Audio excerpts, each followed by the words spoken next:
আমার শ্বশুরমশাই রোজ রাতে এক গ্লাস ফলের রস তৈরি করে আমার ঘরে নিয়ে আসতেন। তিনি অত্যন্ত স্নেহ করে নিজের হাতে আমাকে সেই ফলের রস খাইয়ে দিতেন, আর আমিও তার এই ভালোবাসার প্রতি সম্মান জানিয়ে প্রতিদিন রাতে সেটা পান করতাম। কিন্তু এরপর প্রতিদিন সকালে ঘুম থেকে উঠে আমি দেখতাম যে আমার চুলগুলো খুব এলোমেলো হয়ে আছে, এমনকি আমার পরনের পোশাকও ভীষণ এলোমেলো অবস্থায় থাকত। আমি ঠিকমতো হাঁটতেও পারতাম না এবং আমার তলপেটে প্রায়ই একটা অদ্ভুত ব্যথা অনুভূত হতো। অনেক পরে আমি অনুধাবন করতে পেরেছিলাম যে আমার এই অবস্থার কারণ ছিল শ্বশুরমশায়ের হাতে তুলে দেওয়া সেই ফলের রস। আমার শ্বশুরবাড়ির প্রত্যেকেই নিজ নিজ পেশায় প্রতিষ্ঠিত ছিলেন। আমার শাশুড়িমা একজন ইঞ্জিনিয়ার ছিলেন এবং আমার স্বামী ও শ্বশুরমশাই দুজনেই ছিলেন অধ্যাপক। আমিও একটি বেসরকারি কলেজের অধ্যাপিকা হিসেবে কর্মরত ছিলাম এবং বিয়ের পরেও আমার চাকরিটা আমি চালিয়ে যাচ্ছিলাম। আমার বিয়েটা পরিবার থেকেই ঠিক করা হয়েছিল। আমার বাবা মা একটি ভালো পরিবার দেখে অর্জুনের সঙ্গে আমার বিয়ে দিয়েছিলেন। আমার স্বামীর নাম অর্জুন। সে তার বাড়ির একমাত্র সন্তান ছিল। যেহেতু তারা সবাই নিজ নিজ কর্মক্ষেত্রে প্রতিষ্ঠিত, অত্যন্ত শিক্ষিত এবং ধনী ছিল, তাই আমার বাবা আমার ভবিষ্যতের কথা ভেবে সেই পরিবারটিকেই বেছে নিয়েছিলেন। বিয়ের পর যখন আমি শ্বশুরবাড়ি আসি, প্রথম দিকে সবকিছুই স্বাভাবিক ছিল। আমার শ্বশুরমশাই আমাকে ভীষণ স্নেহ করতেন, এমনকি ভালোবেসে তিনি আমাকে মা জননী বলেও ডাকতেন, যদিও আমার আসল নাম রিয়া। আমাকে শ্বশুরবাড়িতে বিশেষ কোনো কাজ করতে হতো না। বাড়ির সমস্ত কাজকর্ম পুরনো কাজের মানুষ লক্ষ্মী দিয়ে একাই সামলাতেন। আমার স্বামী তাকে দিদি বলে ডাকত, তাই আমিও প্রথম থেকে তাকে লক্ষ্মীদি বলেই ডাকতাম। আমি সকালে তৈরি হয়ে নাস্তা সেরে কলেজের জন্য বেরিয়ে পড়তাম। আমার স্বামী আর শ্বশুরমশাইও একই সময়ে বেরিয়ে যেতেন। ওদিকে আমার শাশুড়ির যখন কোনো সভা থাকত, তখন তিনিও বাড়ি থেকে বেরিয়ে যেতেন। সেই সময় পুরো বাড়িটা লক্ষ্মীদি দেখাশোনা করতেন। বিয়ের মাত্র 2 মাসের মাথায় আমি অন্তঃসত্ত্বা হয়ে পড়ি। আমার গর্ভবতী হবার সংবাদ শুনে আমার শাশুড়ি সবচেয়ে বেশি আনন্দিত হয়েছিলেন।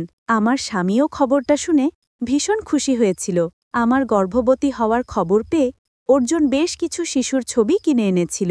সে আমাকে বলেছিল এই ছবিগুলো যেন আমি আমাদের ঘরের দেওয়ালে টাঙিয়ে রাখি, যাতে প্রতিদিন সকালে ঘুম থেকে উঠে আমি ওই সুন্দর শিশুদের মুখগুলো দেখতে পাই। তার বিশ্বাস ছিল এতে নাকি আমাদের সন্তানও খুব সুন্দর হবে। তবে সেই ছবিগুলোর প্রত্যেকটিই ছিল ছেলে শিশুর।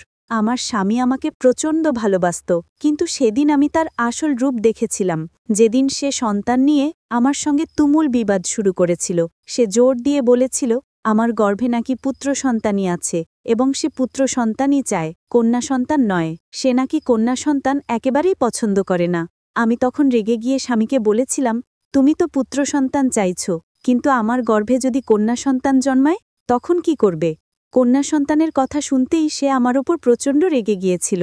সেদিন স্বামীর কথা শুনে আমি হতবাক হয়েছিলাম যে এত শিক্ষিত একজন মানুষ কি করে এমন সংকীর্ণ মানসিকতা নিজের ভেতর পুষে রাখতে পারে।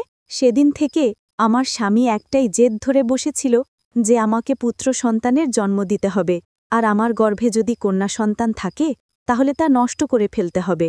সেই দিনটির পর থেকে আমার ও আমার স্বামীর সম্পর্কের অবনতি হতে শুরু করে, কারণ আমার মনে কখনোই এই ভাবনা ছিল না যে আমি কন্যা সন্তান নয়, বরং পুত্র সন্তানের মা হতে চাই। সত্যি বলতে আমি মনে মনে কন্যা সন্তানই কামনা করতাম। এরপর আমার স্বামী অর্জুন আমার উপর নানাভাবে চাপ সৃষ্টি করতে থাকে, এটা পরীক্ষা করার জন্য যে আমার গর্ভে কন্যা সন্তান নাকি পুত্র সন্তান রয়েছে।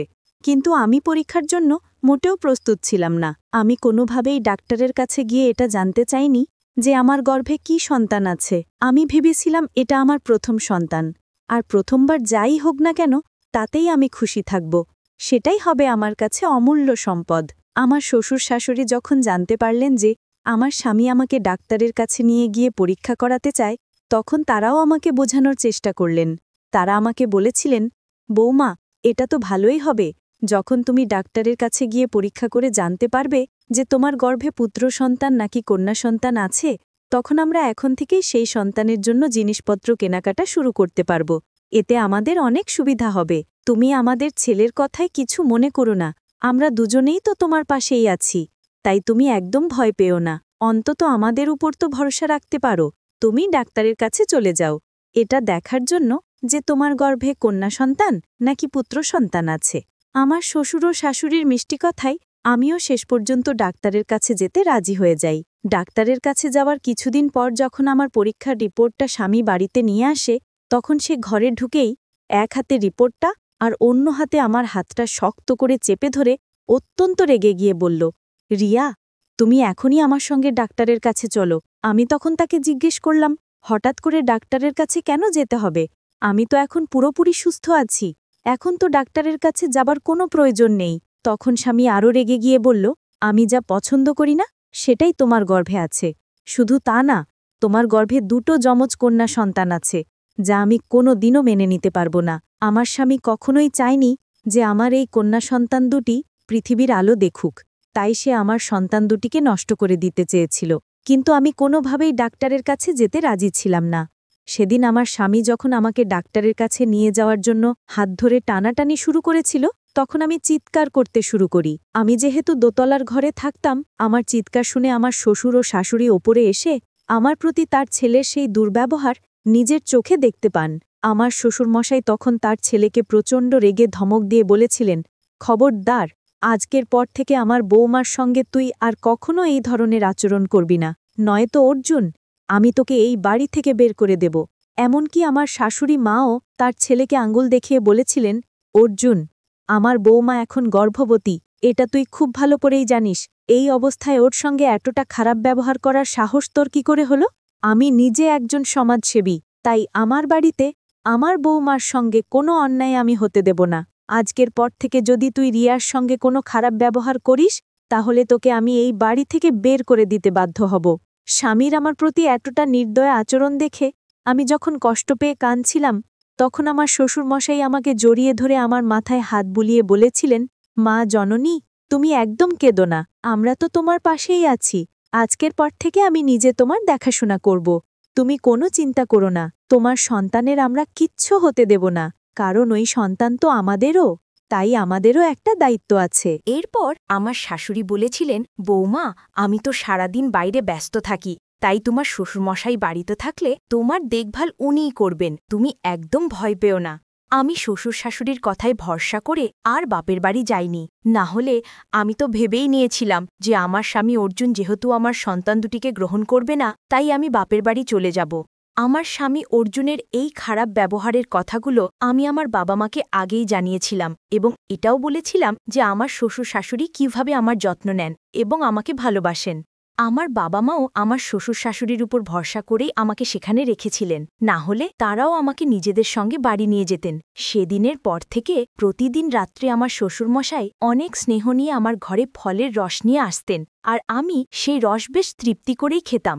কিন্তু আমি জানতাম না সেটা কিসের রস, কারণ শ্বশুরমশাই নিজের হাতে আমাকে খাইয়ে দিতেন। শুধু তাই নয়, তিনি বলেছিলেন, রিয়া, তোমাকে নিচে নামার কোনো দরকার নেই, বাড়ির সব কাজ বাড়ির মানুষেরা করে নেবে, তুমি শুধু ওপরে থেকে নিজের আর তোমার সন্তানের খেয়াল রাখো।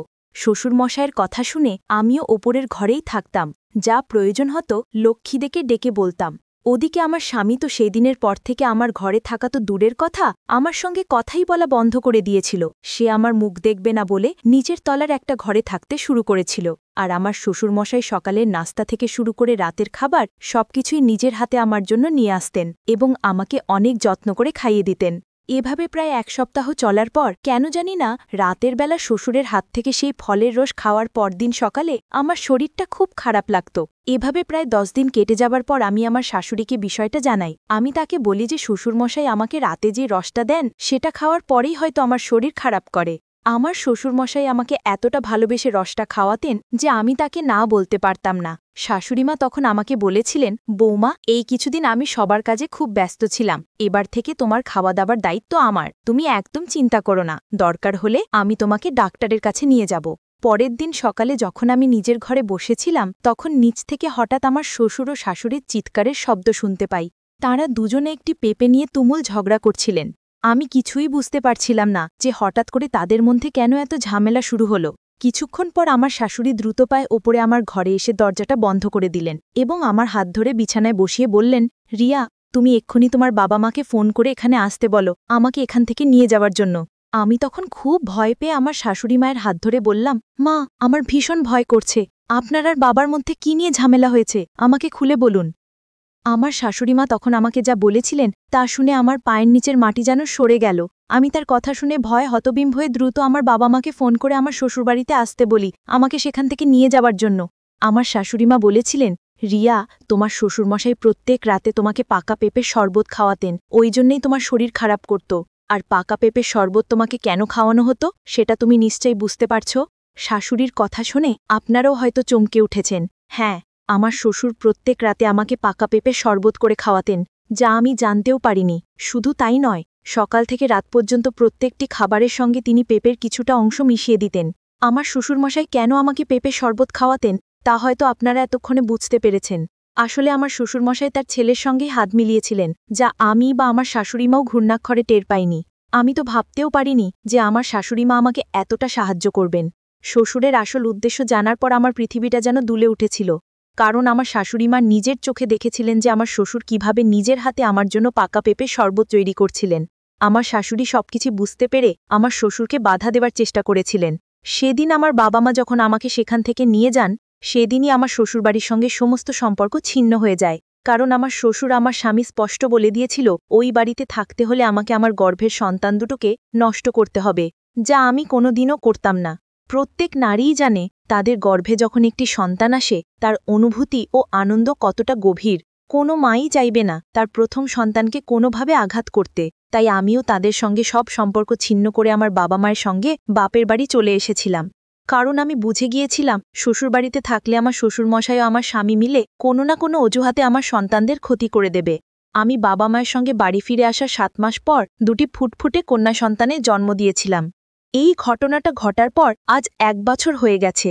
আমার মেয়েরা এখন 1 বছরের, কিন্তু আমার শ্বশুরমশাই ও আমার স্বামী আজও পর্যন্ত আমার মেয়েদের মুখ দেখতে আসেনি। তবে আমার শাশুড়ি প্রতি মাসে আমার ও আমার মেয়েদের সঙ্গে দেখা করতে আসেন। আমার বাবা মা তো স্পষ্ট জানিয়ে দিয়েছেন যে ওই বাড়িতে আমাকে আর কখনোই পাঠাবেন না, এবং তারা নিজেদের নাতুনিদের সমস্ত দায়িত্ব পালন করতে পারবেন।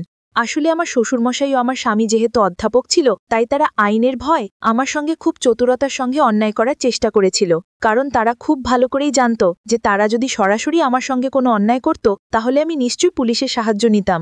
তাই আমার শ্বশুর চালাকি করে তার ছেলের পক্ষ নিয়ে আমাকে নিজের মিথ্যে ভালোবাসার জালে ফাঁসিয়ে আমার মেয়ে দুটোর ক্ষতি করতে চেয়েছিল।